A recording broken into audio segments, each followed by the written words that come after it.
December 2018-তে তো threat করেছিল মনোজিৎ মিশ্র, এটা নিয়ে চিঠি লিখেছিলেন দেবাশিস বাবু।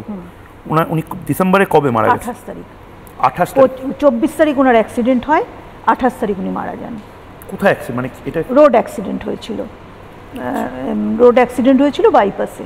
পঙ্কজবাবু বলছেন আরেকজন অধ্যাপক যে এই মুহূর্তে অধ্যক্ষ Jogeshchandra law college, Jogesh Chowdhury law college, Jogeshchandra day college, তিনি ওনার বক্তব্য আপনি শুনলেন? শুনলাম, হ্যাঁ। যে মনে হচ্ছে যে মানে যেভাবে জিনিসগুলো সামনে আসছে মনে হচ্ছে যে এটার পেছনেও হয়তো কোনো কারণ থাকতে পারে এটা। এবং তৎকালীন প্রিন্সিপালের মৃত্যু নিয়েও কিন্তু একটা বিতর্কের জন্ম হয়েছে।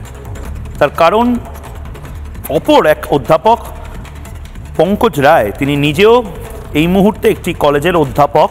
সেই কলেজের অধ্যাপক প্রিন্সিপাল তিনি বলেছেন যে আমার তো এখন মনে হচ্ছে যে যেভাবে মনোজিৎরা টর্চার করতো প্রিন্সিপালকে এবং তারপর উনি মারা যান, ওটা অ্যাক্সিডেন্ট না হয়ে অন্য কিছুও হয়তো হতে পারে।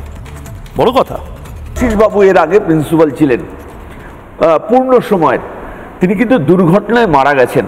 আমি যে প্রতিবাদগুলো দেখছি, তো দুর্ঘটনা নিয়ে তো নতুন করে প্রশ্ন উঠছে যে ওই দুর্ঘটনাটা দুর্ঘটনা না অন্য কোনো ঘটনা।